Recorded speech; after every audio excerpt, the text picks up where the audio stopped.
reka nongere mbasuhuze rero noneho nyabyo noneho kuko twinjire mu kiganiro njye ndi Martin Ndayizigiye nkaba ndi umuvugizi w'ishyaka rikora mu buhungiro RDI Rwanda Rwiza. Uyu munsi twaba twabateguriye ikiganiro kigendanye n'amateka y'u Rwanda, ndetse nkaba nanditse ntituganire ku mateka y'u Rwanda nta miziro. Nk'uko navuze mu kanya, akenshi amateka y'u Rwanda yagiye akoreshwa ariko si no mu Rwanda gusa uretse no ku isi yose. Ahantu henshi hagiye habaho ibintu by'imirwano, ibintu byo gufata ubutegetsi ku ngufu bitanyuze muri demokarasi, bidaciye mu nzira yo kwishyira ukizana kw'abaturage. Akenshi habaho n'ikintu cyo gushyiraho amateka y'uwatsinze. None amateka y'uwatsinze ugasanga rimwe na rimwe avuzwe igihe kirekire ndetse bigasa nk'aho ahindutse ukuri mu myumvire y'abantu bose, kandi ntihagire n'uyavuguruza. Icyo nkundira rero gusubiramo, ni nako nahoze nandika kare ndi gutegura, ni gusubiramo nasubiyemo amasomo akenshi, akanasubiramo n'abantu batandukanye, niho agira amahirwe yo kugereranya akavuga ati akareba aho ibintu bihurira. niho abongereza bavuga ngo connecting the dots, akagenda mbese abihuza akavuga ati okay, aha biri gusa, aha nshobora gufata ko ari ukuri iyo bimaze kuvugwa n'abantu batandukanye ku buryo butandukanye. Ubu ngenda ndavuga ni munsi ikiganiro dufite umutumirwa, ni Maître Elson Ndayisaba, akaba ari n'umuntu ukunda amateka kandi uyakurikiranira hafi.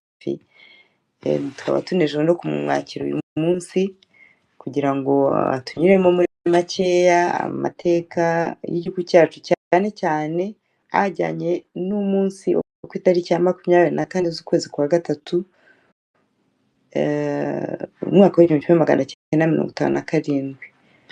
Uwo mwaka rero niho habaye inyandiko ifite izina yiswe ngo ni manifeste y'abahutu, n'ubwo inyandiko nyirizina atari ko yitwaga. Iyo ndabirekera Edison ari bubisobanure. Kugira ngo tuyiganireho, iyo nyandiko ikubiyemo iki? Iyo nyandiko mbese kuki yashyizwe ahagaragara? Yanditswe na bande? ese bari bagamije iki? ese ingaruka zayo ni izihe? ari icyo gihe yandikiwemo, ari n'uyu munsi ku mateka y'abanyarwanda. Tuganirizeho, tujijurane cyangwa tujijukireho, ariko cyane cyane bibe nk'ikiganiro cyo kumva, gutega amatwi. Ntabwo ari Bibiliya. Nyuma ikintu kigira burya ikiganiro ukuri ni uko umuntu yongera akishakishiriza iyo yumva hari aho ashidikanya. Iyo noneho utanashidikanya, uyu ni umunsi wo kubaza umuntu, akaba yabaza ibibazo. Iyo ukiza muri ukaba ufite umuntu uhugukiye mu kintu, ushaka kumubaza ibibazo kandi akaba yanagusubiza. Byaba na ngombwa akaba yaguha n'ama reference, ama source wabona amakuru. Gutyo tukagenda turushaho kujijuka, tukareka kuba abaheza nguni mu mateka, ahubwo tukagendera kuri za fact. Aba ari cyo kino kiganiro kigamije. Akaba ari n'ibintu dukunda gukora igihe cyose habayeho nk'impamvu ituma twaganira ku mateka, kugira ngo turusheho kujijurana no kujijuka. Rero ndabashimiye cyane abari hano mwese, mbasuhuza abanyarwanda bari mu bibazo, cyane cyane abafungiye ibibazo bya politike. Ntagombye kuvuga amazina, bose abafungiye kuba bavugira abanyarwanda cyangwa kuba barabaye nk'abanyamakuru bakoresha uburenganzira bwabo bwo kwishyura ukizana, nabo ndabasuje kandi bakomeza. Bavuga ko tutajya tubibagirwa, dukomeza kubazirikana no kubakorera ubuvugizi. Basuhuza abanyarwanda bari mu kaga, basenyerwa, bari guhungitwa kubera ibintu ngo bya mituweli, ubuhinzi, imirimo, uzunguzayi, bose bakomere. uburenganzira buraharanirwa, nabo bagire umwete wo gushaka guhindura amateka ari ay'ubuzima bwabo ari n'ay'igihugu ariko ku buryo bwiza, atari ku buryo bwo gutsinda umuntu umwe ngo atsikamire abandi cyangwa ngo abihimureho. Nsuje n'abameze neza nabo kandi nabo ni byiza ko twaba turi kumwe muri aka kanya tuganire, twungurane ibitekerezo. Edison rero wafungura mikoro ugasuhuza abo turi kumwe n'abagukurikiye umunsi n'abazagukurikira nyuma, hanyuma ukatwinjiza mu kiganiro. Ijambo ni ryawe. Murakoze Madame Marita Ndayizigiye kuntumira muri kino kiganiro kugira ngo nsangize abandi banyarwanda n'abakunda u Rwanda bari kunkurikira ibijyanye n'uno munsi w'isabukuru y'imyaka 69 y'inyandiko yaje kwitwa Manifeste y'Abahutu. Iyo nyandiko yakozwe rero ku itariki ya 24 z'ukwezi kwa gatatu k'umwaka 59, ikorwa n'abantu bari bari kugira ngo bahe ubutegetsi umucyo. Edison ni 57 ngira 57, pardon. Okay. Niyo mpamvu navuze imyaka 69. Iyo nyandiko ikaba yarakozwe kugira ngo n'abantu bashaka kugira ngo bafashe ubuyobozi bwa gakondo ndetse n'ubuyobozi bw'abakoloni kugira ngo babone imirongo migari ngenderwaho yazatuma ubuzima bw'abanyarwanda burushaho kugenda neza. Nubwo iyo nyandiko yavuzweho amagambo menshi mabi, ibyo birazwi mu muco w'abanyarwanda, ikintu utemera inshuro nyinshi ugomba gushakira amazina, cyane cyane amazina mabi, ariko nitumara kuyinyuramo muraza kubona yuko mu by'ukuri nta bintu bibi byari muri iyo nyandiko, ahubwo ibintu basabaga byari ibintu bijyanye n'ubuzima bw'imibereho myiza y'abaturage muri rusange. Inyandiko rero yaje mu rwego rw'amahindura ya politiki yari ariho ku isi yose nyuma y'intambara ya mbere nako ya kabiri y'isi yose yarangiye muri 45. Nibwo abantu benshi bari bari mu bihugu byari biri mu bukoloni batangiye kujya bavuga basaba nabo ko bagira uburenganzira. Burya iyo intambara zirangiye buri gihe hakunda kuza hari ibintu bihinduka. Murabona ko intambara ya mbere y'isi yose irangiye byabaye ngombwa ko bashyiraho umuryango bitaga SDN, ni ukuvuga Société des Nations. Noneho intambara ya kabiri irangiye, bigaragara yuko iya Société des Nations itari yarakoze akazi kayo neza ikiza gukora, hataba harabayeho intambara ya kabiri y'isi yose. Noneho nyuma y'intambara ya kabiri y'isi yose ubwo byabaye ngombwa ko nyine bavugurura irya Société des Nations yari ifite icyicaro mu Suisse i Geneve. Noneho bashyiraho umuryango w'abibumbye tuzi ubu ngubu, nabo abantu batangiye kujya banenga cyane kubera imyitwarire y'ibihugu bimwe na bimwe bikomeye mu biwugize. Noneho bashyiraho umuryango w'abibumbye. Icyo gihe rero umuryango, intambara ya mbere y'isi yose kugira ngo twibukiranye irangiye, Ubudage bwakolonizaga u Rwanda, Burundi na Tanganyika mu cyo bitaga Deutsche Ostafrika, ni ukuvuga Afurika y'Iburasirazuba y'Abadage. Bugakoloniza na Kameruni na Togo na Namibia bayitaga Afurika y'Amajyepfo y'Uburengerazuba, ndetse n'agahugu kamwe kitwa Papouasie cyangwa Nouvelle Guinée kari mu nyanja ya Pacifique y'Amajyepfo n'ibindi bihugu. Noneho Ubudage rero butsinzwe kimwe n'ibihugu byari bifatanyije nabwo ari byo Autriche, Hongrie, bahita bayikatamwo ibihugu byinshi byaje kuvamwo Yugoslavia, bivamwo Autriche na Hongrie n'ibindi, ndetse na Turukiya bayambura biriya bihugu byo mu burasirazuba bwo hagati byaje kugabanganwa n'Abafaransa n'Abongereza. Ubwo rero ibyo bihugu byari bigabanganywe n'ibindi bihugu babivanye mu maboko y'ababikolonizaga. Umuryango wari uri icyo gihe bitaga umuryango umuryango twakwita nk'umuryango w'abibumbye nyine Société des Nations, umuryango w'ibihugu ibihugu byafashe ayo yahoze ari amakoloni y'ibyo bihugu byari bitsinzwe intambara ya mbere y'isi yose. Umuryango wari umaze kuvuka wabiragije abo ngabo babifashe, bati nubwo mwabifashe mwirukanyemo Abadage, ariko ntabwo mwemerewe kubikoloniza ngo mubigire nk'amakoloni yanyu, ahubwo ni indagizo muragijwe n'uno muryango umaze gushingwa nyine bitaga Société des Nations. Nuko u Rwanda n'u Burundi byaje gufatwa n'Ababiligi, noneho Tanganyika yo ifatwa n'Abongereza. Noneho ubwo byaje kuba guhama mu mwaka w'1919 mu cyo bise Traité de Versailles, amasezerano yakorewe i Versailles hano mu Bufaransa. Hanyuma umuryango w'abibumbye umaze kuvuka, aho ngaho ndagira ngo menyesha abantu benshi batabizi ko u Rwanda rutari rwagize uruhare ruziguye mu ntambara ya kabiri y'isi yose, kubera ko ibyo bihugu byari indagizo, ntabwo byari byemerewe, Ububiligi ntabwo bwari bwemerewe kubivanamo abasirikare.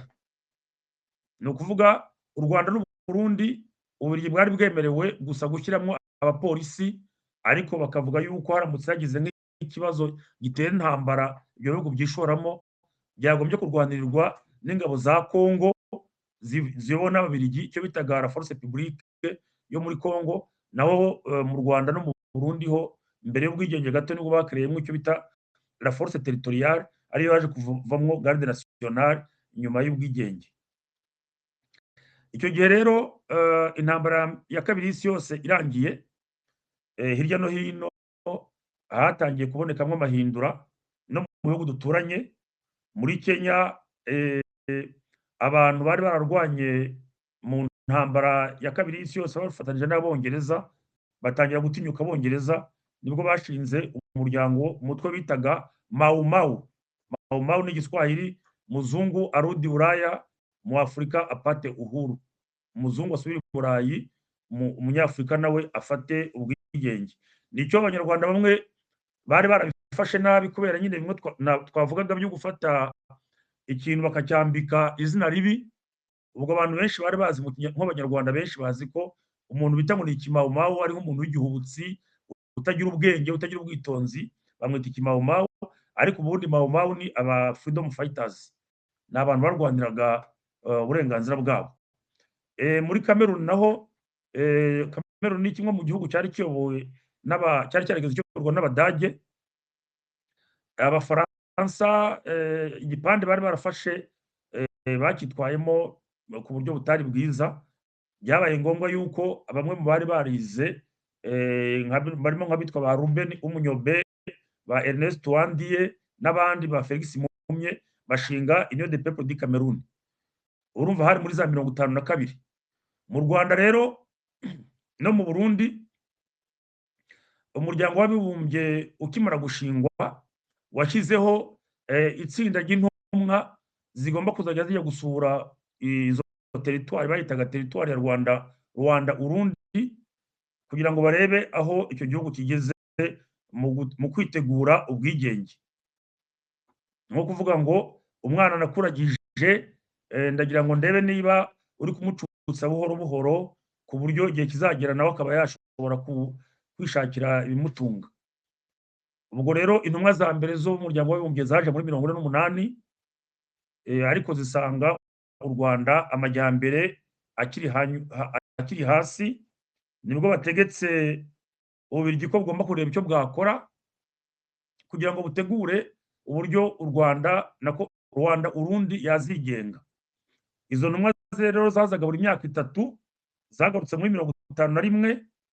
Zimaze kugaruka muri 1951 zitanga recommandation, ubwo nabyita ko ari nk'amabwiriza, kugira ngo Ububiligi burusheho gutegura ubwigenge, ari byo harimo gutangira guhugura abantu bazayobora icyo gihugu mu gihe kizaba kigenze, mu nzego zose, mu rwego rw'uburezi, mu rwego rwa politike, mu rwego rw'imibereho myiza y'abaturage mu rwego rw'ubuzima mu bintu byose. Icyo gihe rero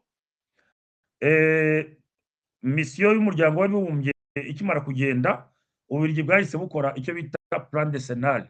Plan decenal ni ukuvuga umugambi w'imyaka 10 wo gutegura Rwanda Urundi kwigenga. Noneho intumwa z'umuryango w'abibumbye zigarutse muri zaje muri 57, hanyuma abari bayoboye ubutegetsi ni ukuvuga ubuyobozi gakondo buzishyikiriza note, ni ukuvuga inyandiko bise mise au point. Inyandiko icyo bita mise au point ni ukuvuga ngo twerekanye aho duhagaze kugira ngo ibintu bibe bijye mu mucyo.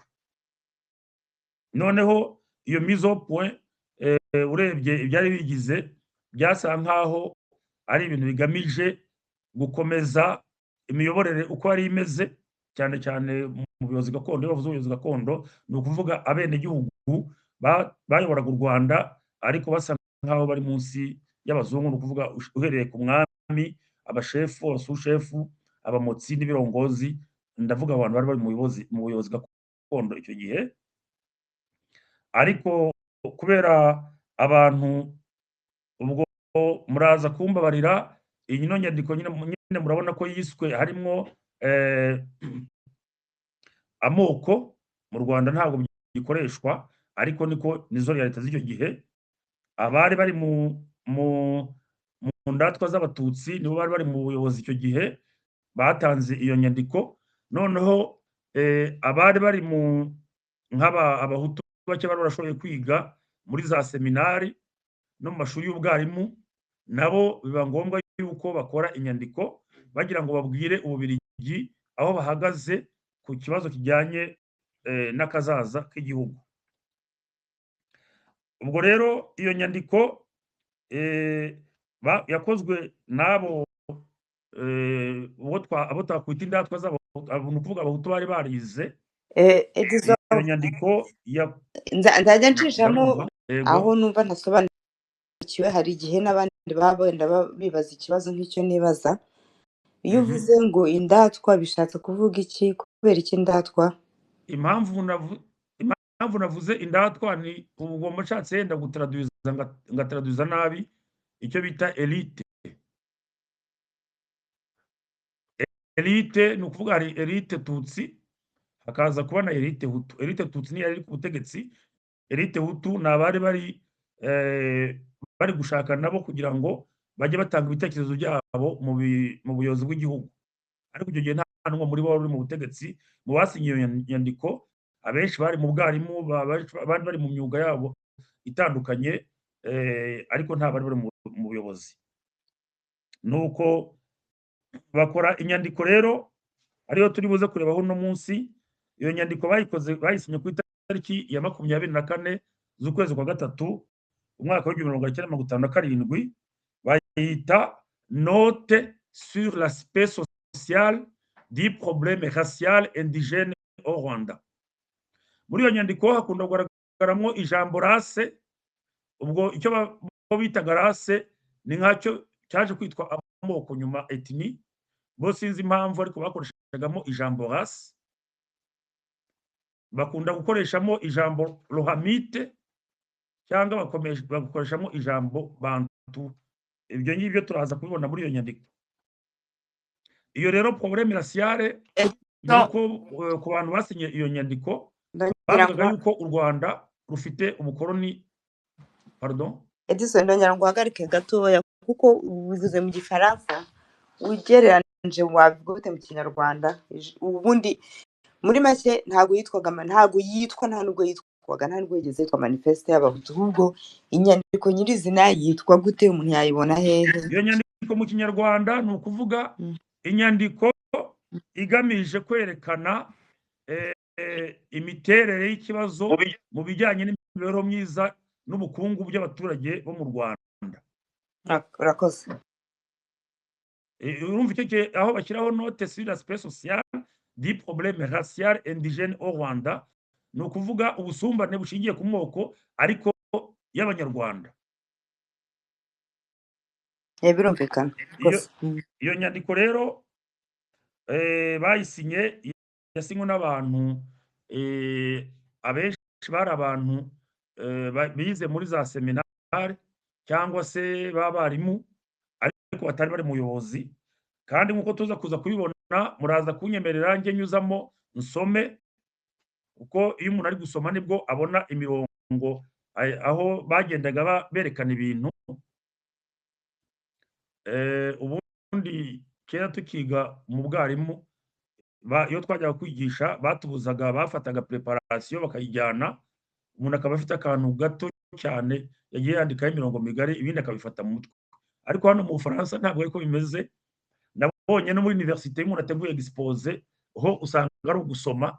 Ubwo rero ntabwo ari ukwanduzwa n'Abafaransa, nuko inyandiko ndibuze gusoma ari inyandiko ndende ku buryo utafata ngo ugende utatura ingingo ziyigize utagenda uyisoma aho igiye iri. Inyandiko mfite aha ngaha nta mapaje ifite, kuko n'iyo nyandiko simpamya ko, ntabwo nashoboye kubona inyandiko yayo y'umwimerere ngo ndebe niba yari igiye ifite nimero z'amapaje. Ubwo ndaza rero, ntabwo ndajya mvuga ngo kuri paji n'iyi, ahubwo ndajya mvuga yenda ku gika iki n'iki. Iyo nyandiko yatangiye igamije ibintu bibiri. Icya mbere ni ugusobanura ikibazo cy'amoko, cy'ubusumbane bw'amoko mu Rwanda. Muri iyo nyandiko leta y'Ababiligi yenda ashobora kuba yari ibizi ikabyirengagiza, kandi wa mugani wa muntu ati mbagukize kandi arije mboshaga, niyo icyo kibazo urebye yagombye kuba yaragikemuye. Nubwo urebye abo bantu banditse iyo nyandiko birinze kugira kwataka Ububiligi, bakagenda babikikira, kuko iyo ushaka kugira ngo werekane ikintu, burya metodoloji nziza ntabwo ari ukwereka umuntu ngo wowe ntacyo ushoboye, ntacyo wakoze, ahubwo ni ukumwereka uti mu byo wakoze biriya, ariko harimo ibyo wagombye kugerageza kunonosora neza kugira ngo bishobore kunyura abagenerwabikorwa. Iyo nyandiko rero iteye gutya. Iyo nyandiko irimo ibika byinshi. Icya mbere turagira ngo twerekane ibintu abantu bitwaza bagira ngo basubize umuhutu inyuma. Ni ukuvuga mu Gifaransa objection prétextée contre la promotion Mobutu.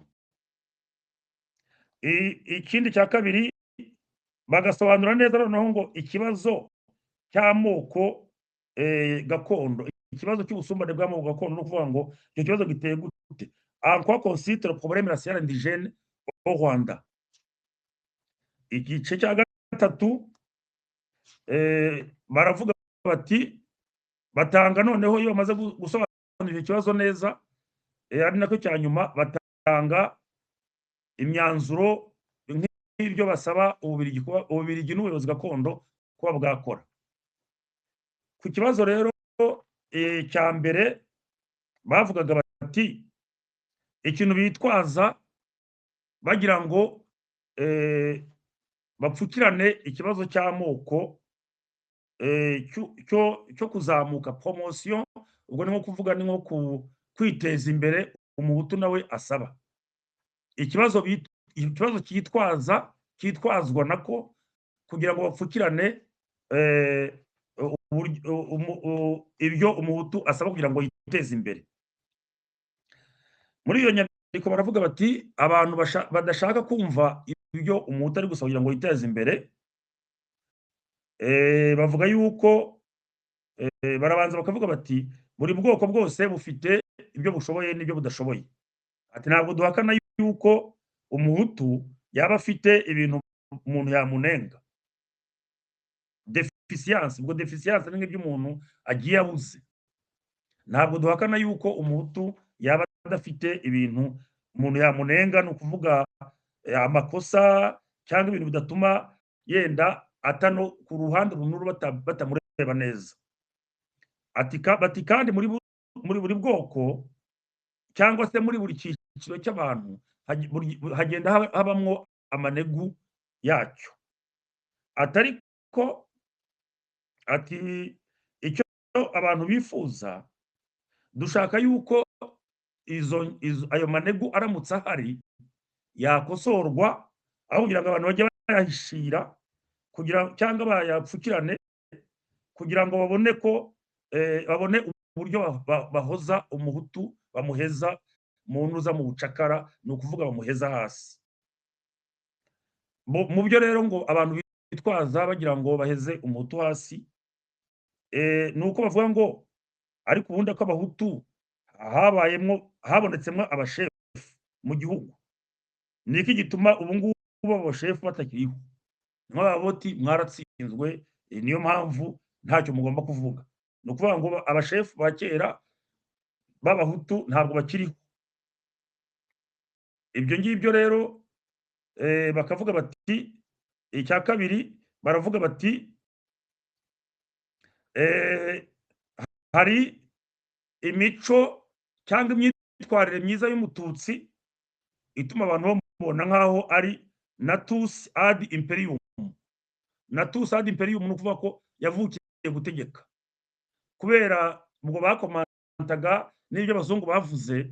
Hari umuzungu wageze mu Rwanda witwa Richard Kandt mu gitabo yise Caputinir, nuko aravuga avuga ati avuga buri bwoko ageze ku batutsi, ubwo ndavuga la classe yasanze itegeko icyo gihe, ati n'abantu usanga ari fin, ni ukuvuga bafite imigenzereze myiza, bafite imvugo inyoroshe kandi banasa neza.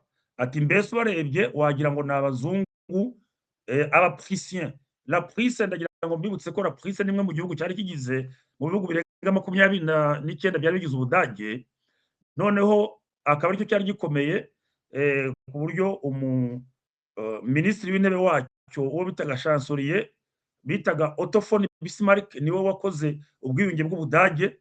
Von Hohenzollern, ubwo mu gifaransa bavuga Guillaume de Hohenzollern, ahinduka umwami w'Ubudage bwose, ndetse kuko bari bamaze gutsinda Ubufaransa, iyo ni parenthèse, batsinze Napoleon wa gatatu bamutsindiye hariya muri Alsace. Noneho umwami w'abami b'Ubudage baza kumwambikira ikamba hariya muri Chateau y'i Versailles.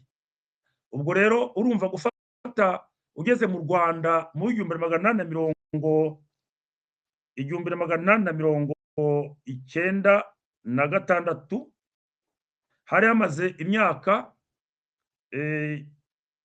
26 yonyine Ubudage bwiyunze. Ni ukuvuga ngo la prise iyobowe donc isa nkaho yunze Ubudage bwose bukajya inyuma. Za Bavieri, za Palatina, za Marita razizi, izo ntara zibaye Ubudage. Icyo gihe rero kuza mu Rwanda ugafata umuntu uti uriya we iyo ndebye mbona ameze nk'umuntu wo muri prise. Ingabo z'Abadage kugeza ejo bundi zitsinzwe intambara ya kabiri y'isi yose, iyo bavuga ngo umujenerali w'Umudage, ngo umujenerali bagomba kugira le code d'honneur. Code d'honneur ni ukuvuga imigenzereze iranga umujenerali wo muri prise. Ntibavuga ngo w'Umudage, bavuga ngo umujenerali w'umuprisien. Ni ukuvuga ko la prise ni nkayo cyari igihugu cy'ikirenga mu Budage. Noneho rero kuza wagera mu Rwanda hashize imyaka 26 gusa Ubudage bwunze nako pluto la prise yunze Ubudage, ukavuga yuko mu Rwanda hari abantu bitwara nk'abaturage bo muri prise. Ni ukuvuga ngo umuturage umuhaye nyine umuhaye ya qualification yuko ari natus ad imperium, yuko yavukiye gutegeka nyine nk'uko n'ubundi abapolisiye nabo bategeka Ubudage. Noneho ariko abantu banditse iyo nyandiko baravuga bati gusa iyo myitwarire myiza bavuga iranga umututsi bashobora no kuvuga yuko no mu Butaliyani irahaba, no mu Budage irahaba, no mu Bwongereza irahaba, no mu Buyapani irahaba, n'Abafarama barahaba, no mu Bafarama irahaba, ndetse no mu Bawaro irahaba. Bityo rero ntimwagombye gufata yuko ngo mufate ibyo umuntu yakwita amanegu byo ku bwoko bumwe, nimurangiza ngo mubihereho mubatsikamira, noneho nimurangiza mufate ibyo twakwita ko ari imigenzereze myiza yo mu bundi bwoko nayo muyihereho muyifasha gutsikamira abandi bantu. Niyo mpamvu rero ubwo bavuga bati buri bwoko bufite ibyiza byabwo n'ibibi byabwo, bityo rero Ububiligi n'ubuyobozi gakondo bwagombye kujya bureba ibyiza biri ku bantu, noneho byaba ari n'ibibi bakabikosoraho kugira ngo ahubwo bavuge bati wowe ntacyo uvuga n'ubundi ntacyo ushoboye. Icya gatatu, baravuze ngo se ko hari abahutu bari evoliwe, bamariye iki bene wabo? Ni ukuvuga ngo confere bahutu évoluer pour l'ascension de leur congénère. Congénère ni ukuvuga abo musangiye ubwoko cyangwa abo musangiye ubwoko. Aha ngaha rero muri manifeste y'abahutu barasobanura bakavuga bati icyo kibazo abantu bakizamura bagombye no kureba uburyo ubuyobozi bwacu mu Rwanda bumeze.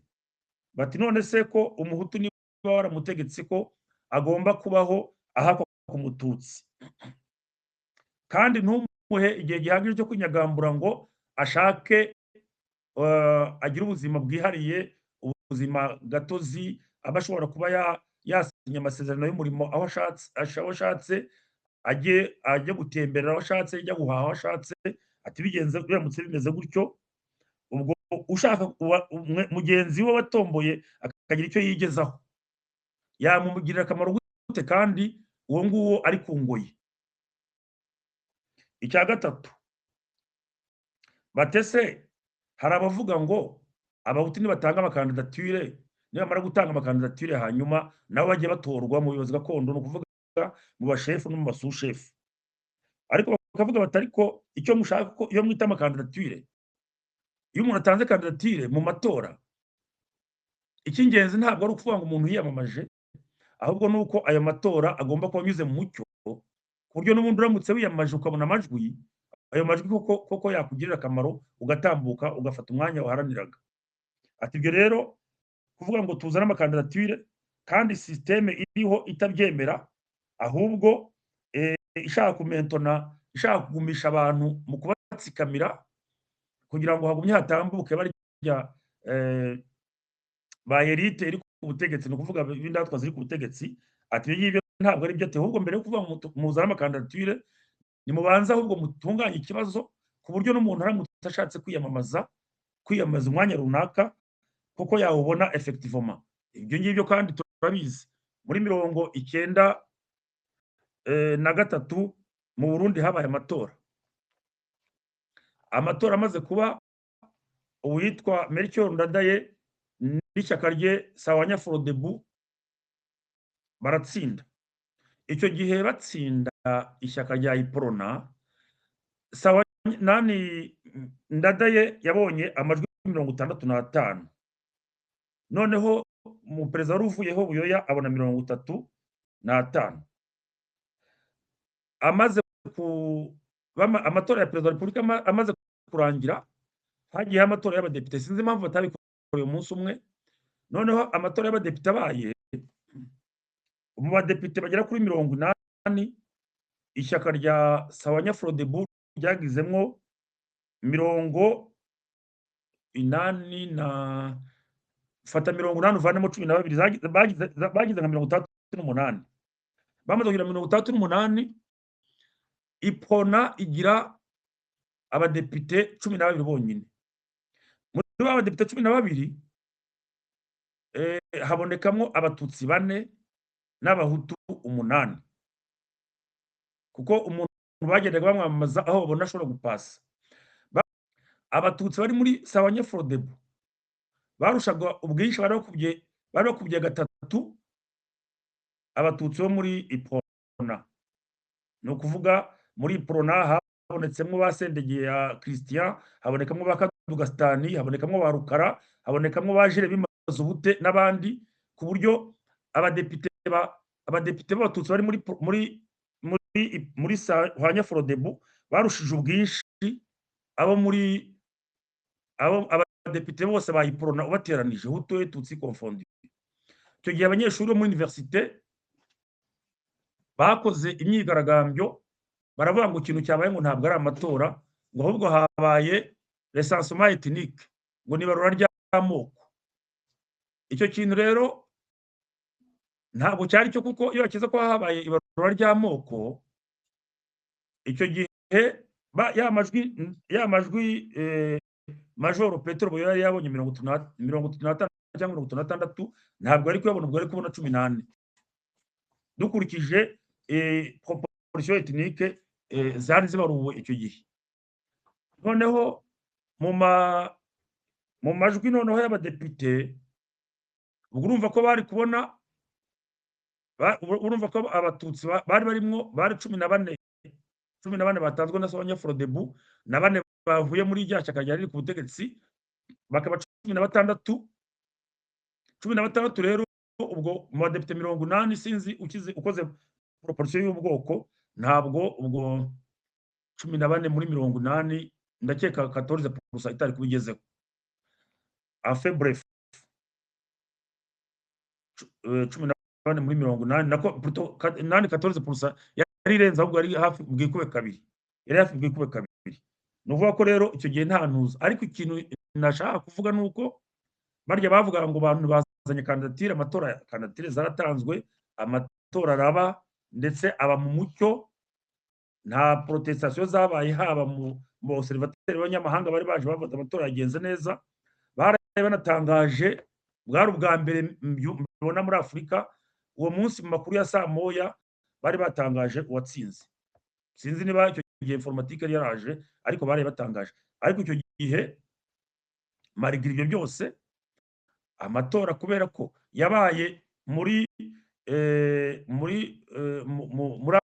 environnement itari yiteguye kwakira amatora ya demokarasi, ni ukuvuga ngo n'ubu ntacyo byatanze. Nicyo rero abangaba bavugaga bati izo kandidatire bavuga ngo tuzane, nibabanze bashyireho uburyo butuma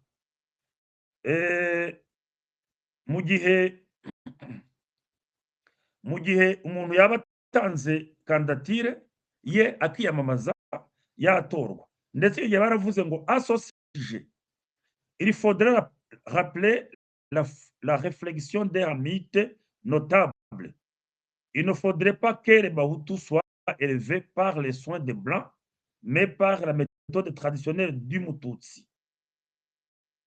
Ni ukuvuga yuko baravuga ngo hari umuntu umuyobozi gakondo wari waravuze ngo abahutu ngo ntibagombye kujya bazamurwa n'abazungu, ahubwo bagombye kuzamuka uko babikesha umututsi. Ntibagombye kujya bagira umuhutu no yagombye kugira kuzamuka azamura n'umututsi.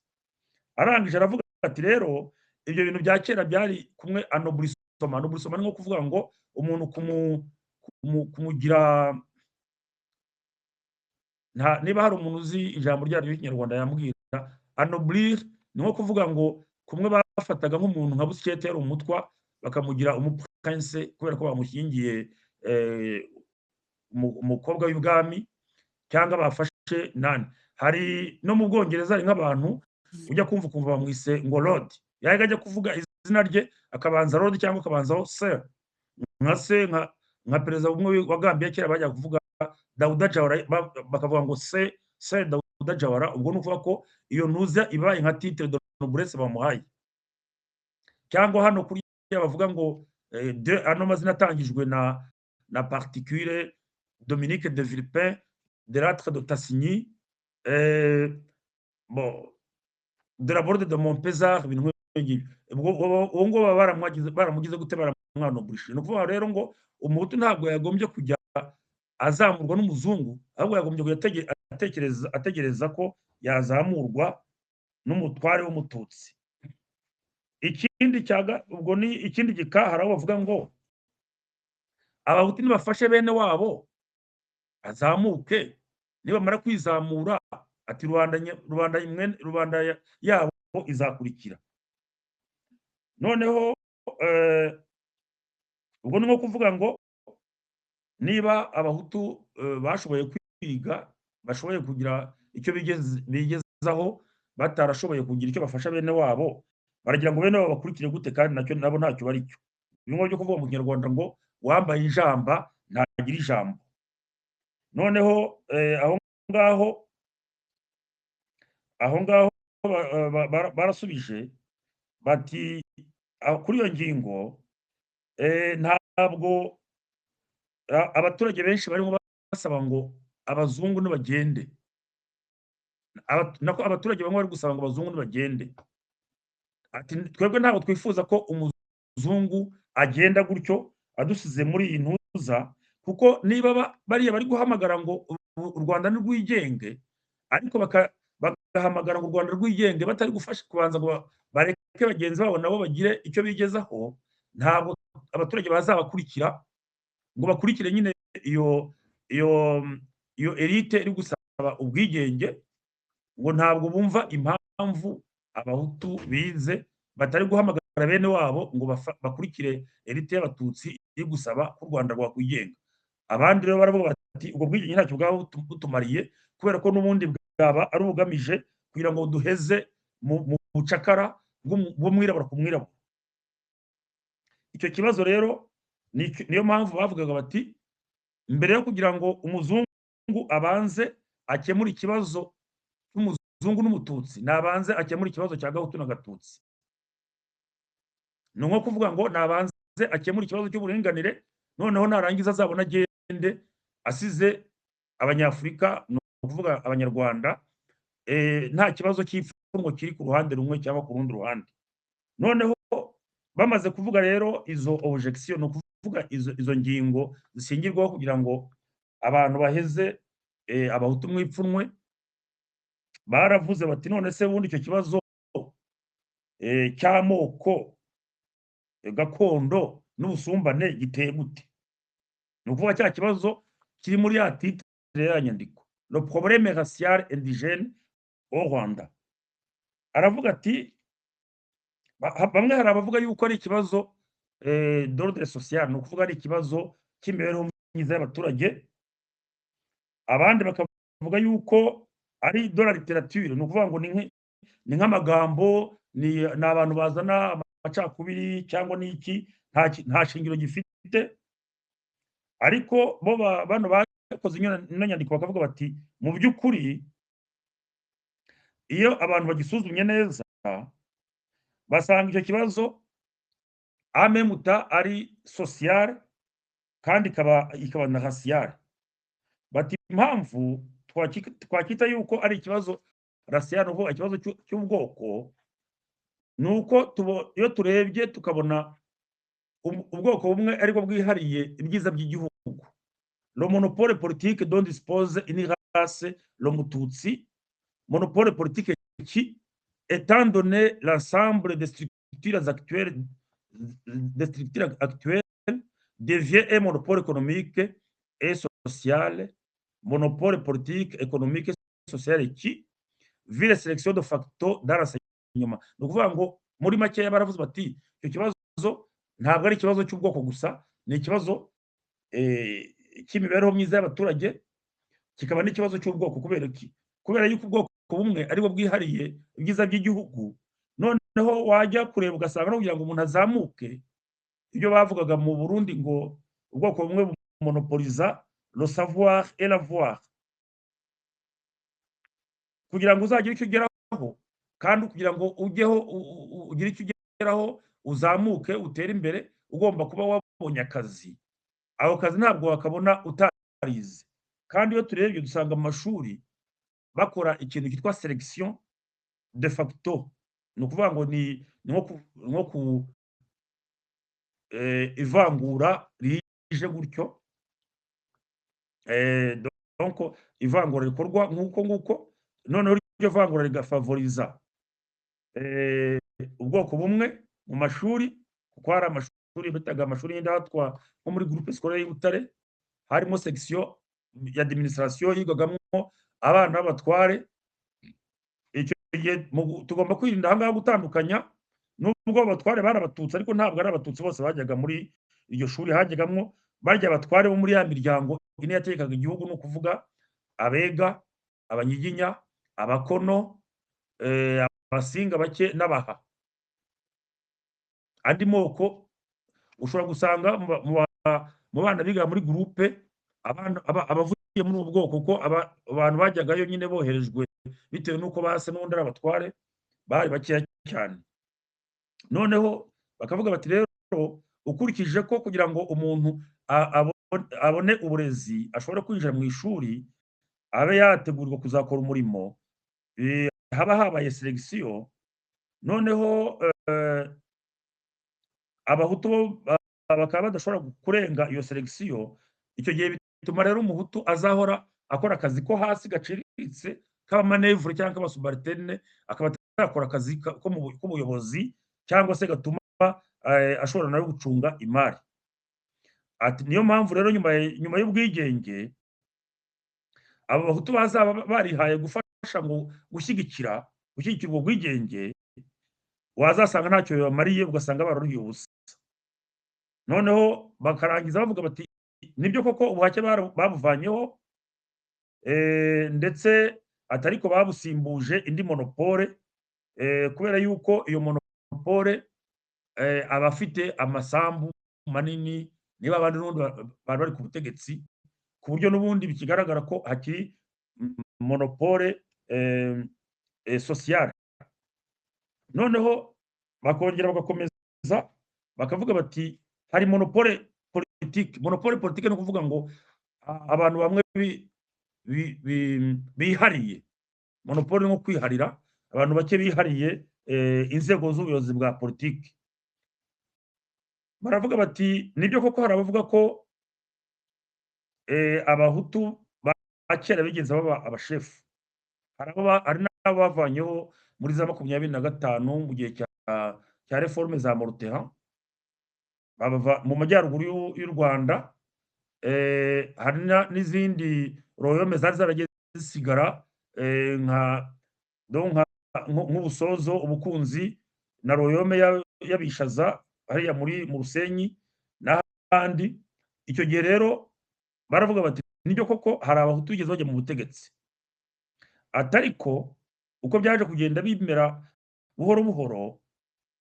Ati kubera ko hari abahutu bagiye bamwe baba anobli, bamara kuba anobli bakajya, ni ukuvuga bagiye bazamurwa mu ntera bakajya mu rwego rw'abatutsi, bityo bamara kugerayo bagahita bajya muri bwa bwoko bundi bushyashya basanze, noneho bene wabo bakabibagirwa.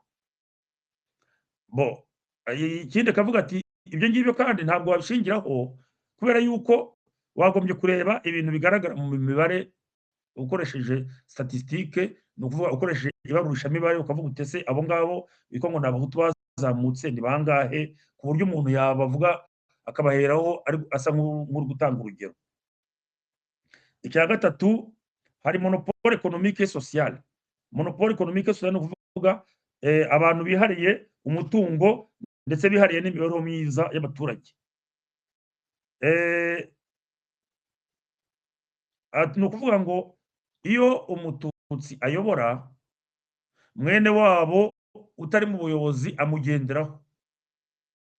Ntabwo warya bakuzaniye amaturo yavuye hirya no hino mu ntara uyobora, district icyo bitaga sheferi, yenda kumera nk'icyo bita district y'ubu ngubu, uretse ko district y'ubu ngubu yikubye kabiri mu bunini. Ariko mu gihe amakomine yari ariho, urebye icyo bitaga sheferi cyangwa district, reba dufate nk'urugero nk'Igitarama, iyo bitaga district ya Ndiza yari imwo komine nyine sheferi ya Ndiza yari imwo komine Nyabikenke, Nyakabanda, Buringa n'igipande cya Rutobwe. Ufate rero umuntu uyobora aho ngaho, tuvuge ari umushefu, afite abasushefu 36, bagenda bamuzanira amaturo kugira ngo nawe agire yajyana hejuru, ariko nawe agire icyo asigarana. Akavuga ati ntabwo yarya ngo asige mwene wabo, nubwo mwene wabo bataba bari mu buyobozi, ariko yamuprofitiraho nawe akabaho akarya. Niba kandi afite n'inka nyinshi, azakenera abashumba, azafata byanze bikunze muri bene wabo. Niba akeneye ari nk'ahantu ari gukoresha, ari guhingisha imirima cyangwa gukoresha akazi, azakenera le contre-maître. Le contre-maître ni nko kuvuga abantu bahagarikira.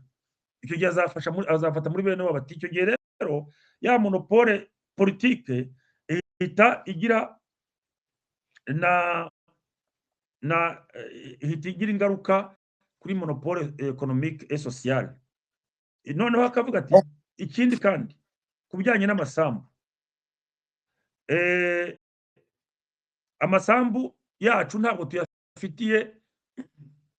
ntituyafitiye inyandiko, ntabwo tuyafiteho uburenganzira. Ni ukuvuga ngo iyo ufite titre ntabwo umuntu yaza ngo akwimure nta nk'uko nguko bitanyuze mu mategeko. Icyo gihe uburyo bwonyine bushoboka kugira ngo umuntu abe yakwimura mu byawe nicyo bita kwendamuriza pour cause d'utilité publique, nko kuvuga ngo iyo aje agasanga aho hantu hagomba kujya igikorwa rusange, icyo gikorwa rusange ni nko kuvuga ngo nabwo kandi nta mategeko binyuramo, barabanza bagakora icyo bita la constatation d'utilité publique, noneho bamara kugira nyine administration, barangiza bagakora icyo bita juste et préalable indemnité, bakabanza bakaguha indishyi ihwanye n'icyo gikorwa cyawe. Ariko icyo gihe baravugaga bati no, umutware araza akakwimura ahantu utuye, waramaze kuhatera urutoki, waramaze kugira gute, akakwimura agashyiramo uwo ushaka. Ati icyo gihe rero ati hari icyo bita occupation précaire, ati umuhutu rero niba atuye muri iyo sambu ejo bakaza bakayimwimuramo, ni ukuvuga ngo ntabwo aba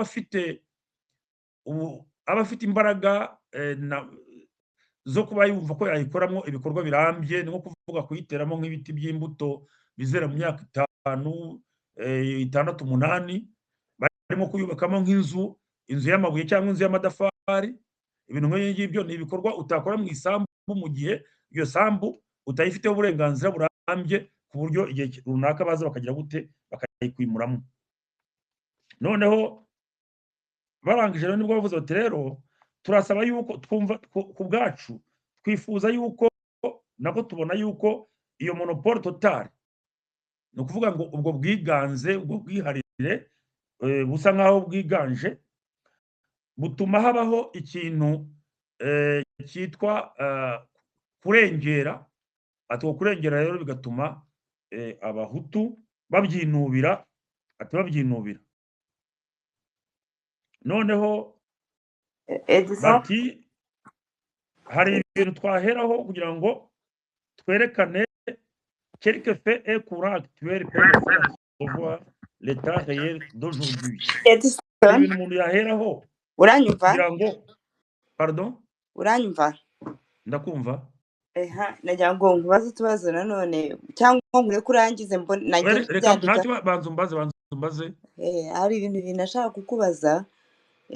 Icya mbere, ntabwo ndi gusobanukirwa neza n'ukuntu ubutegetsi bwari bwubatse. Niba ndi kubyumva ni ukuvuga ngo yategekeraga kugira ngo bene abo bamere neza, ntabwo ari ukuvuga ngo ni ugutegeka igihugu ngo gitere imbere. Niko mbyumva, kuko ubwo niba barasabaga bati abo bahutu bize nabo bakeya bahari nibakorere, nibazamure bene wabo. Muri make ni ukuvuga ngo umutware yari abereyeho kuzamura bene wabo, ntiyari abereyeho kuzamura igihugu, cyangwa ndi kubyumva nabi? Urebye byenda kumera nk'ibyo ngibyo, kuko reka ndaguha urugero. Dufate urugero rwo mu Ruhengeri. Ahandi mu gihugu ntabwo byabaye, ariko mu Ruhengeri habayeho ikintu cyitwa kwirukana abanyenduga, ni ukuvuga cyangwa abantu bavuye i Nyanza muri za 59, 60 mu byaho ngaho. Kuki mu Ruhengeri rero ibyo bintu byagaragaye? Ni ukuvuga ngo iyo birukanaga ntabwo birukanaga abahutu cyangwa abatutsi, ni ukuvuga ngo umuntu wese wavuye Induga nubwo aba ari umutwa yaragendaga. Icyo gihe byaterwaho n'iki rero? Ni ukuvuga ngo iyo umutware yagabanaga, akagabana ahantu agiye kuyobora, yafataga abantu bose bamukikije akagenda akabarimo n'ubundi. Niyo mpamvu hari ibyo bita ngo abateruzi b'ibibindi, nyine babandi ahereye ku mwarimu mugenzi we, ashobora ati ko mbonye ahantu heza waza noneho nkagusabira ukaba ari ujya kwigisha, nkazagukeberaho n'isambu, ko nawe isambu igaragara.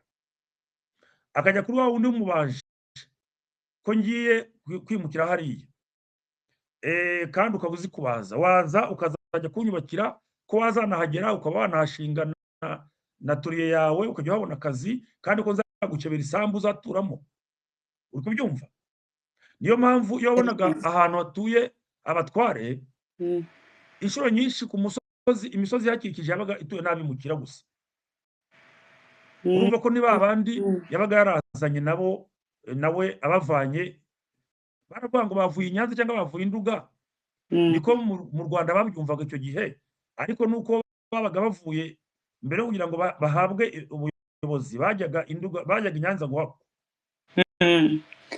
noneho rero kubera ko baje bavuye i Nyanza bavuga bari abantu n'abanyenduga cyangwa n'abanyenyanza ariko abenshi habaga harimo n'abavuye mu Buganza habaga n'abavuye mu Buberuka n'abavuye hehe ariko kubera ko yazaga n'ubundi yashyizweho n'ibwami inshuro nyinshi kandi akaba agomba kubanza kujya gufata igihe ibwami bavugaga yuko abantu bavuye ari abanyenyanza cyangwa abanyenduga bishatse kuvuga ko n'abavuye i Buganza babitangwa n'abanyenduga kandi atari abanyenduga ari abaganza ariko bose bavugaga ikinyarwanda ari abo bo mu majyaruguru ese bose bavugaga ikinyarwanda nk'iki tuvuga uyu munsi cyangwa noneho icyo gihe rero urumva ko iyo yagendaga yatwaraga abantu be bose akagenda akabaha amasambu hamwegereye nyine nawe urumva ko agomba kugira ngo agire yumve ko akikijwe kubera ko urumva yabaga asa nk'umukoro iyo ageze ahantu akaba afite nk'abantu yanyaze yegisipropuriye donko kandi atari kwegisipropuriye ahubwo ari abo yanyaze kuko kwegisipropuriye twabonye yuko bikorwa n'itegeko kandi iyo hari igikorwa rusange kigamije inyungu y'abantu benshi kigiye kuhakorwa nk'ikibuga cy'umupira ivuriro ishuri n'ibiki byose kandi uwo muntu bakabanza bakamuguranira kumuguranira ntabwo ari ugurana gusa ngo ufate agaciro k'isambu ahubwo ugomba no kumuha icyo bita valeur sentimentale y'iyo sambu umuvanyemo niba arashyinguye nk'abakurambere be wowe ukaba uje ugiye kubaka ikibuga cy'umupira ugomba kumuha ikintu umuntu yakwita fati y'umudororisi ni nko kuvuga ni nk'ikiguzi cy'ako kababaro ke ubwo ni indishyi y'akababaro niyo mpamvu ushobora gusanga isambu idafite n'agaciro k'ibihumbi n'ijana by'amanyarwanda wajya kuyinyimuramo nkavuga nunama na miliyoni 100 ntabwo nemera kubera iki reba kino kivumu niho sokuru wanjye yaratuye reba hariya niho nashyinguye nyokuru hepfo niho sokuruza yashyinguwe aho hose uzaza uhasize wakora ikibuga cy'umupira cyangwa uhubake ivuriro niba rero mugiye kubaka ivuriro ni igikorwa rusange nibyo ndabyumva ariko nanjye kubera ko kababaro nzagira n'umwana wanjye n'abuzukuruza mugomba kuduha ikintu kizaduhoza ayo marira niyo mpamvu rero utavuga ngo ugiye kugura ngo utange agaciro k'ikintu gusa ahubwo utanga n'agaciro sentimentale k'iyo kintu ikindi ibindi ndakubaza tubiri mite nkore kukomeze mu ntangiriro wavuze mbere yo kujya kuri iyi baruwa ngiye numva twayita uko yitwaga uko numva nkurikije uko wayisomye ntabwo yitwaga manifeste y'abahutu icyo ni cyane iyo baruwa ni interpretation nk'uko navuga ngo wowe ukandika nk'urupapuro uvuga uti ngewe ndasaba ko byagenda gutya nuko bavuga ati bo uriya ndayizigiye yakoze imyigaragambyo ni imyigaragambyo ndayizigiye igiye ku bwanjye ndumva umuntu agomba kugero ntabwo aribo babiyise ahubwo n'abandi bayibonye bayise bati noneho barigaragaje manifeste zimo kwigaragaza njye ndumva twayita inyito yayo icyo ni icya mbere tukabishyira no mu muco kuko ejo bundi nabonye ku itariki ya 4 basinya amasezerano umwaka ushize igihe basinya amasezerano y'amahoro uriya niba ari umukwe ntabwo ari umukwe ba mwana wa Donald Trump izina rye riranyuye yego yaravuze ati aya masezerano dusinye azitwa Washington Accord sibyo ntabwo yavuze ni Washington Agreement tuzi ko ariyo byagombye kuba bivuga kuva icyo gihe ayo masezerano ni no mu mateka niko azandikwa sibyo Déclaration des droits de l'homme uko yiswe umunsi bayasinye ya mbere niko akitwa. Kuki habayeho modification ikazava kuri ni ukuvuga ngo inyandiko ivuga ku kababaro gashingiye ku mibereho mibi sibyo y'abantu bitewe n'amoko, ni nka gutyo nabivuga. bitewe n'amoko. Ya kugira ngo bizave kuri iyo nyito bihinduke manifeste y'abahutu, urumva ko bihinduye Ni na ukuvuga sensi ngo yayo yose. ni inyandiko igamije gushyira mu mucyo ikibazo cy'ubusumbane nako cy'imibereho y'abanyarwanda bitewe n'amoko barimo, Ya bon ubwo ndumva ikijyanye bitewe n'amoko n'inyito, gakondo yabo. ndumva ikijyanye n'inyito tucyumvikanyeho uko inyito y'umwimerere ubundi yagombye ko ari iyo ngiyo. Yego. Mbere y'uko Noneho rero ubwo barakomeza bavuga bati rero bamaze kuvuga ibyo bintu byose uburyo hari za monopole abantu bagiye bihariye ibintu, noneho baragenda bavuga bati rero hari ibintu bimwe bishobora gutuma kugira ngo tubereke uko ibintu bimeze mu gihugu, hari ibintu bimwe tugira ngo tubereke. Ati iyo urebye inshuro nyinshi usanga urubyiruko rwa muhutu ati ariko n'abatutsi bamwe babujijwe epfo na ruguru, ni nko kuvuga batindahajwe babaye abatindi. Ati urebye isa nkaho ikirangantego cyabo ari itineribus semper.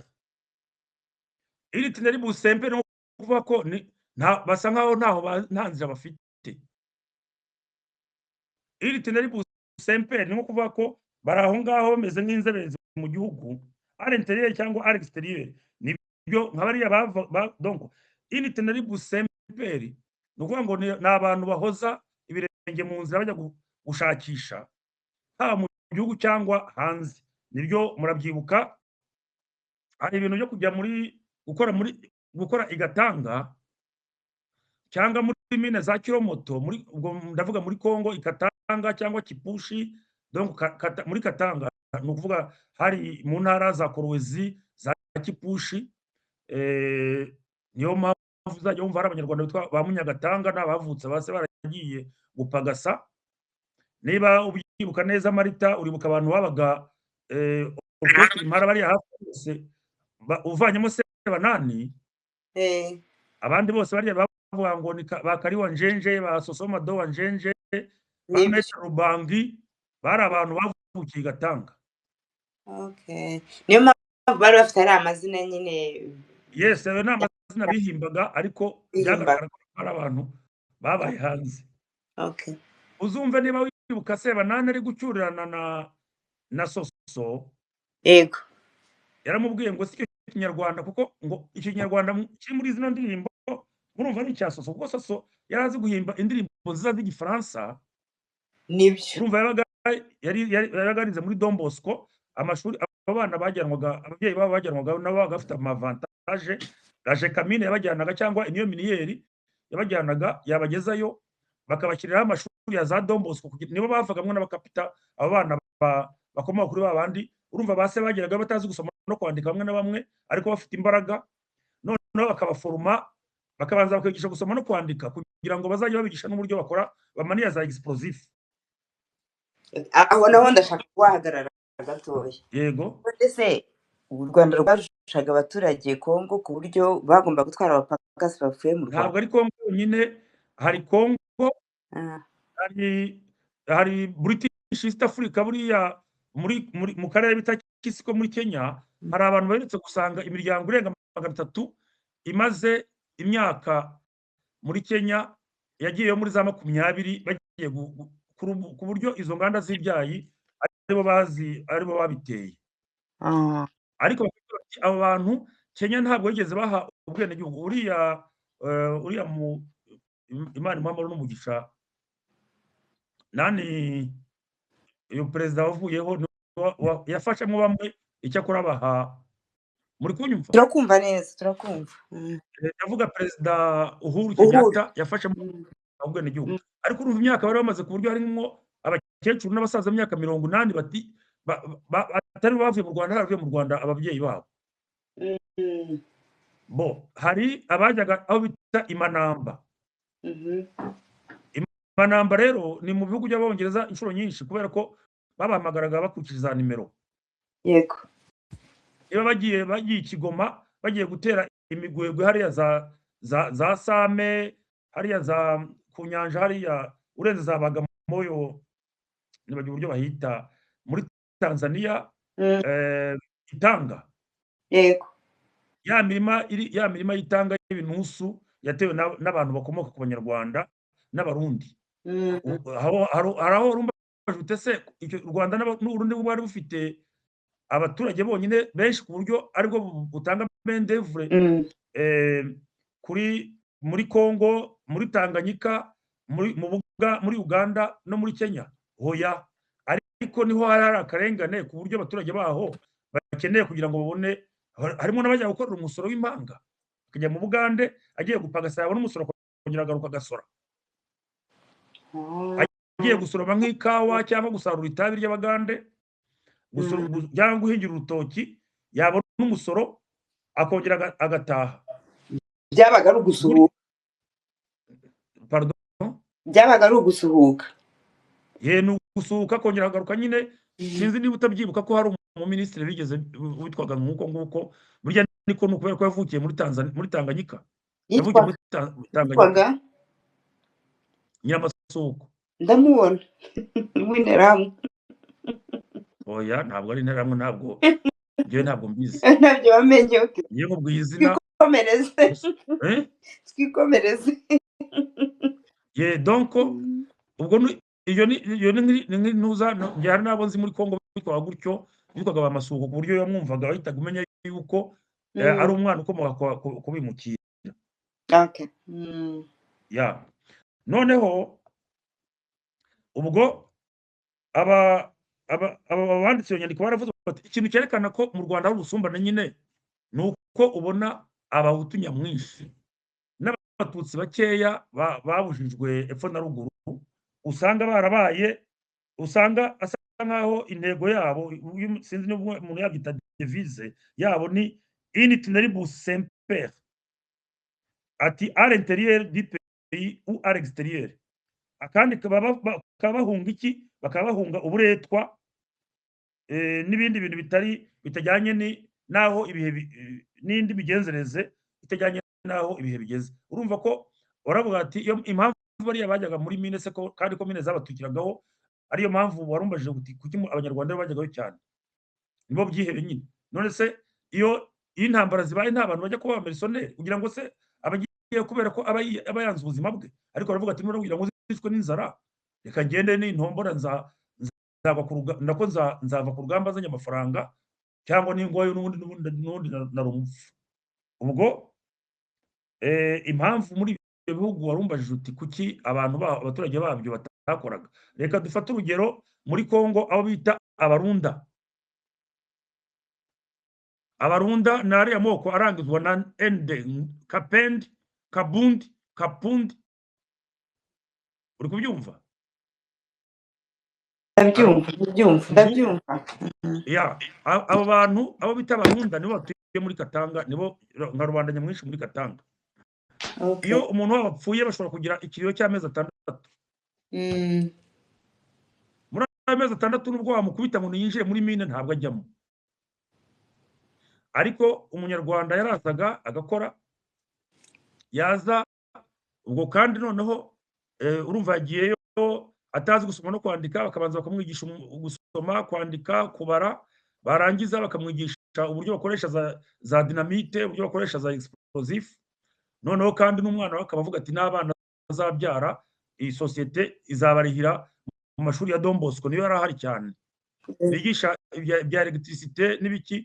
Noneho bakabaha n'imyuga n'ibintu bimeze nk'imyidagaduro cyane cyane nka za boxe, za karate, gucuranga ndibuka sinzi niba wibuka bitwa Rutikanga, uyu wari champion muri kariya karere mu gutera amakofi.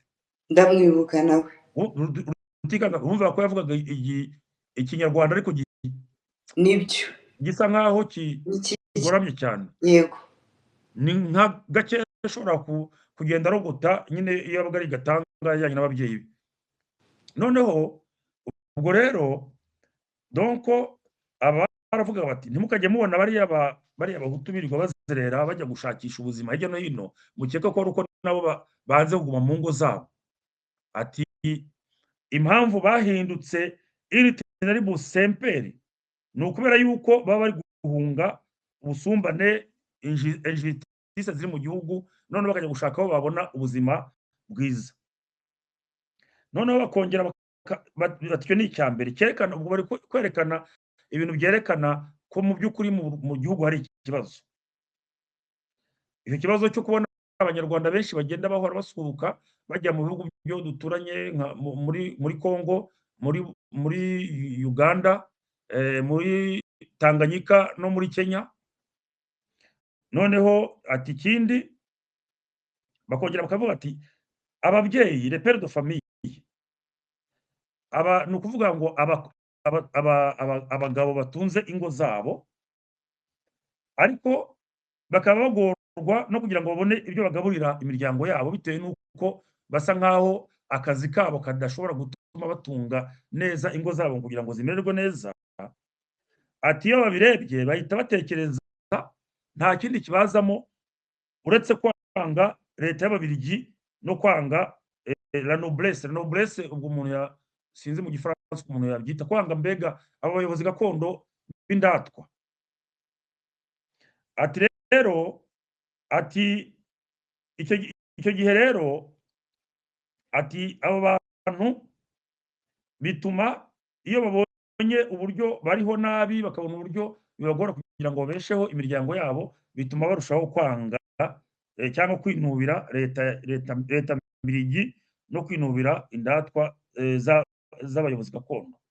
Icya gatatu ngo cyerekana koko ubusumbane mu gihugu, baravuga bati bamwe muri abo ngabo muri abo banyarwanda baravuga ngo harimo abavuga ngo cyakora nubwo koko umuzungu atari mwiza, atari ko se aramutse adahari umuzungu, noneho bakavuga bati tukaba umuzungu aramutse adahari ko ibingibi badukorera ahari, aramutse adahari byatugendekera gute? Ati ahubwo nubwo umuzungu atari mwiza pe, atari ko hagati y'ibi bibiri ati umuntu yahitamo icyenda kuroka. Ubwo ni nko kuvuga ngo hagati y'umuzungu n'uwo muyobozi gakondo twahitamo umuzungu. Ati ndetse bakavuga bati ndetse ntabwo tuzi impamvu abazungu badakora ku buryo abadiminisateri ba za teritwari, abashefu, abasushefu n'abacamanza batava mu bazungu. Noneho ati kubera yuko abazungu nubwo n'abatari shyashya atari ko hagati y'ibi bibiri twapfa guhitamo icyenda gukanyakanya. Ati rero ati muzarebe uburyo usanga abasushefu banzwe cyane. Ati urwo rwango bafitiye abasushefu ntabwo babanga kubera yuko ari kanaka cyangwa kanaka, babanga kubera aho kazi kabo, uburyo bakora aho kazi kabo. Noneho icya kane ngo cyerekana ko mu Rwanda hari ibibazo, ari nako cya nyuma barangije bavuga. Urumva basobanuye ikibazo, bamaze kugisobanura batanga noneho ibimenyetso bikiranga. Bamaze gutanga ibimenyetso bikiranga, bagiye kuza gutanga noneho imiti baporopoza. Baravuze bati ubwo ni icya kane, abati abahutu ikintu cya mbere bicuza nuko usanga kanya gato abona akanya k'umuntu wo hasi, ni ukuvuga ucukura imyobo, usiza imihanda, ucukura za fondasiyo zabagiye kubaka amazu, akaba ariko kazi nabo kandi akabona agasa nkaho ari ukabyinira. Ati niyo mpamvu rero ati ntibizabatangaze iryo pfukiranwa ryabo, ati riramutse ribayemo babyisa ngo rishobora gutuma igihugu kijya mu cyo bita la guerre civile froide. La guerre civile froide ni ukuvuga ngo ni intambara y'ubutita ariko yo mu baturage yo mu gihugu hagati. Intambara y'ubutita ni ukuvuga ni intambara itagaragara ngo abantu barwanye barasanye, ariko ugasanga n'ubundi ntibameranye neza, ntibabanye neza, ndetse hakazanamo na xenophobie ni ukwanga abanyamahanga, ni ukuvuga abazungu. Ati rero iyo urebye iyo mibereho y'abaturage niba ikomeje nabi gutyo, ati nta kantu gato kabura kugira ngo hatangire intambara y'ubutita hagati y'abazungu n'abayobozi gakondo. Ati kubera yuko ati noneho ikibazo ni uko nibiramuka iyo bigenze gutyo batangira kuvuga abo bantu bapfukiranwe, bazamura ibitekerezo byabo kuvuga ngo bari kuzana ibintu bya gikomunisite. Icyo gihe rero muri za 50 iyo bavuga ngo umuntu n'umukomunisite muri Amerika hari icyo bita komisiyo McCarthy, iyo bagushyiragamo bati ni umukomunisite baraguhigaga, akaba nk'uko waba uri guhiga nk'iki sinzi, nk'uko bahiga abatalibani cyangwa iki. Bo icyo gihe rero niho bavuze bati nani iyo ntambara y'ubutita nibaramuka babonye itangiye kujya igaragara, uvuga nyine nko kwijujuta bamubwira bati kore kiriya, ntagutuke ntagire, ariko ntanagikore, akirevoluta ni nka resistance passive. Ati icyo gihe muzatangira kuvuga ngo u Rwanda rwajemo abakomunisiti. Noneho ahangaha rero bagiye gutanga proposition, ni ukuvuga ngo bagiye gutanga donc bagiye gutanga proposition de solution immédiate. Ni nk'ibyo tubona byakorwa byihutirwa kugira ngo ibyo bibazo tumaze kuvuga bigaragara mu Rwanda, bya bindi bibazo bine bigaragara bibonerwe umuti. Ni ukuvuga ngo za sociale indigene zigire kugira ngo zivurwe, ni uko tugiye gutanga solution. Ati solution ni iyihe? Ati solution ya mbere ntabwo ari ibikorwa, ahubwo ni uguhindura imico, ni nko guhindura mentalite. Ni ukuvuga ngo la première solution est un esprit. Ni ukuvuga ngo un esprit ni iki? Ni uko hari ibintu abayobozi gakondo bakora watangira kubirwanya kubera ko bari kurengera wa ngo hoya ngo ni umuco w'igihugu. Umuco w'igihugu rero ni nko kuvuga yuko yenda gutoza kugira wasanga umuturage afite isake nziza ukayifata ukayizirika, wasanga mu rutoki rwohezemo igitoki cy'inyamunyo ukagitema ukajyana kwa sushefu, ya sake ukajyana ku nkambi y'abazungu kandi nta kintu umuhaye nyirabyo. Ati rero nibyo bita ngo bamwe bita ni za abi, ariko za abi bashaka kuzimasika bakazita ngo ni umuco w'igihugu.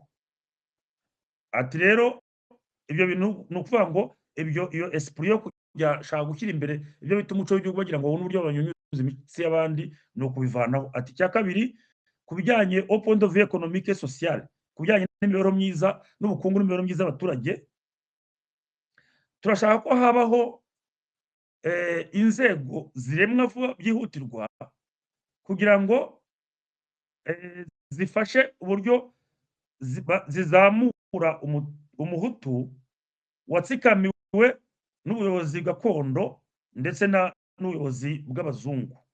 Ati hanyuma iyo ntuza rero iyo effort, ni ukuvuga izo ngufu zigomba gushyirwa muri icyo gikorwa, zikaba zigomba gutuma ku buryo urya muhutu utsikamiwe. Navuze ko iki gihe niyo mpamvu bahise manifeste y'abahutu, urabona ko bakunda kuvuga ro muhutu kuko abenshi mu bayisinye bari abahutu kandi batari mu butegetsi. Aha hari aho icyakora bagenda bavuga ngo lo mututsi watsikamiwe nawe ngo usigaye yarabaye itineribus semper. Noneho aravuga rero ati dore ibyo twapropoza kugira ngo ibintu bikemuke. Ati cya mbere ni ugusiprima les corvées, kuvanaho biriya bya corvée, nko kuvuga ko kazi k'imbaraga, kariya kazi bakoreshaga abantu kuvuga ngo kujya guharura umuhanda kandi udahembwa, bakavuga bati n'ubundi ko tuba twasoze mwagiye mufata muri iyo misoro mugakorera serivisi nationale ku buryo abantu babikoramo baba ari abantu bahembwa. Ati ibyo bintu rero byo kuvuga ngo bagiye gusiza ibibuga by'indege, gusiza guharura imihanda bakabikorera ubuntu, ni mu bivaneho, ahubwo n'ubundi tuba twatanze imisoro, amafaranga azajya ahemba abakozi baba ari abakozi ba leta bajya bahembwa amafaranga avuye mu misoro y'abaturage. Sinzi niba mwibuka abantu bitaga ngo ni abanyakazi bo ku muhanda, urabyibuka? Abanyakazi ni abantu bakoraga ku muhanda, ndetse n'uriya musaza wigeze aba shefu le prince Rwigemera yigeze aba umukantoniye asiperiviza barya abanyakazi. Abanyakazi ni abantu bari bariho bakoraga imihanda bagenda batsindagira ahantu imihanda yabomotse, baharura ahantu hajemo ibyatsi, bahembwaga amafaranga, bagahembwa n'ibiryo corne beef, amasaradini n'ibiki bindi. Size mu byibuka ubwo hari mu mwaka ubwo hari mu mwaka kugeza muri 1994 imihanda yose yo mu giturage yari ifite abanyakazi bayikoramo. Okay. Wowe rwanyu nuko wari umuhanda mukuru wa Kigali Butare, ariko nk'umuhanda wa Kibuye Gikongoro wari ufite abanyakazi, Kibuye Gisenyi abanyakazi, Kibuye Cyangugu abanyakazi. Ubwo ni nk'urugero. Niya mihanda yo mu Bugesera iva muri este izi Butare inyuze ku mayaga yari ifite abakozi bahoramo bitwa abanyakazi. Habaga harimo kapita akaba afite agatronso ke gafite nka kilometero tuvuge nka 15 buri gitondo kagigira, noneho kajyanyuramo ikamyo ya militrape igenda iza kureba nk'ahantu bakeneye kumeramwo amabuye, noneho bakahatsindagira. Nibo bitaga ngo ni abanyakazi. Icyo gihe umuntu bavuga ngo urumva ko ibingiyi bavuga ni byo byari byaravuye kuri bya bindi bavuga bati abo bantu bakora ako kazi ka leta ariko bitaga corve, kuki mutabasimbuza abantu bahembwa, noneho ngo bajya bahembwa amafaranga avuye n'ubundi mu misoro dusora. Noneho icyo ni icya mbere. Icya kabiri nyine baravuga bati mushyireho serivisi uvuriye, iyo serivisi ijye ikora ako kazi. Ati ni nka regidezo, ati ni nk'urugero twatanga rwitwa regidezo. Regidezo rero sinzi niba icyo gihe yari iriho, ariko igomba kuba yari iriho. Ni ntuza yagendaga ikwiza amazi hirya no hino mu gihugu. Niyo yaje gusimburwa na electrogaze nyuma. Mbere yes, habayeho bafizionye electrogaze yavuyemo muri Kongo yari kiriho bayitaga ngo hari SNL, hakaba na regidezo. SNL yari amashanyarazi gusa, noneho regidezo ikaba ari amazi, ariko mu Rwanda ho yaje kuba electrogaze harimo amazi, gaze n'amashanyarazi. Noneho ikindi dusabye, urumva ko icya mbere basabye revendication zose bari gusaba, muraza kubona ko revendication ziri modere, nta hantu harimo ibintu bya gikomuniste, nta hantu harimo ibintu byo kwivumbura ku butegetsi. Baravuga bati icya kabiri bamaze gusiprima biriya bita akazi, donc akazi k'uburetwa kadahembwa, noneho bakagasimbuza akazi gahemba, abaturage bakajya bahembwa amafaranga, abagakora bakajya bahembwa amafaranga avuye mu misoro y'abaturage. Ati turasaba yuko buri muntu yakwemererwa kugira reconnaissance légale de la propriété foncière individuelle dans le sens occidental du mot, nk'uko bimeze ni Burayi n'ahandi, umuntu akajya agira ubutaka bwe bw'umwana nk'uko n'ahandi bimeze ni Burayi bimeze. Ati ibyo bizatuma umuntu azajya akoramo ibikorwa birambye mu nzu. Ati ikindi, ati mbere yo kugira ngo umuntu bamubarire isambu bajye barebe bati nk'umuntu ufite abaturage abana 6 kugera ku 8, niba ngombwa bamwagurire isambu, agira isambu ihwanye na composition ya famiye yiwe.